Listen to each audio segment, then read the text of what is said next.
আসসালামু আলাইকুম। আশা করি সবাই ভালো আছেন। এটা হইলো আমাদের বড় হাঁসগুলা রেস্ট নিতেছে, দুপুরের সময় রেস্ট নিতেছে। এই যে বড় হাঁসগুলা রেস্ট নিতেছে, আর এতক্ষণ পানির ছিল, এখন রেস্ট নিতেছে ওরা। এই যে আমাদের রাজহাঁসটা। আপনাদের আরেকটা জিনিস দেখাই, এই যে এটা হলো আমাদের চীনা হাঁস। এটা চীনা হাঁসের খোয়ার, এটা এই যে আমাদের চীনার বড় হাঁসটা। আর আমাদের একটা হাঁস, চীনা হাঁস উমে বসছে, সেই হাঁসটা দেখাইতেছি। ওই যে একটা হাঁস উমে বসছে, ওইটা ডিম নিয়ে উমে বসছে, ওটা হলো চীনা হাঁস।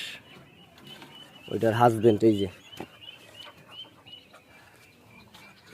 পাহারা দিতেছে একজন আরেকজনকে।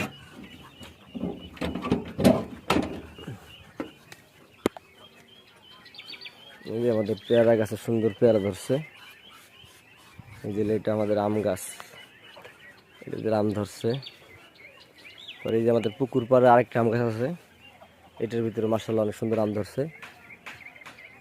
তো সবাই ভালো থাকবেন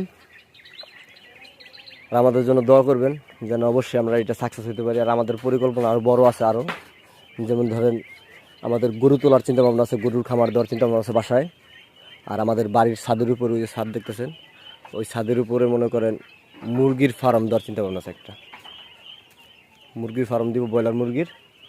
আর নিচে আর একটা ওই ছাদের কোনায় দিব আর একটা আছে হইলো আপনার টাইগার মুরগির একটা ফার্ম দেওয়ার চিন্তা ভাবনা আছে। আর ছাদের উপরে দিব হইলো ব্রয়লার মুরগির। আর বাসায় গরু তোলার চিন্তা ভাবনা আছে, গরুর খামারও দিব। তো সবাই আমাদের জন্য দোয়া করবেন, যেন আল্লাহ আমাদের এই পরিশ্রম কবুল করে এবং সাফল্য এনে দেয়। সবাই ভালো থাকবেন। আসসালামু আলাইকুম।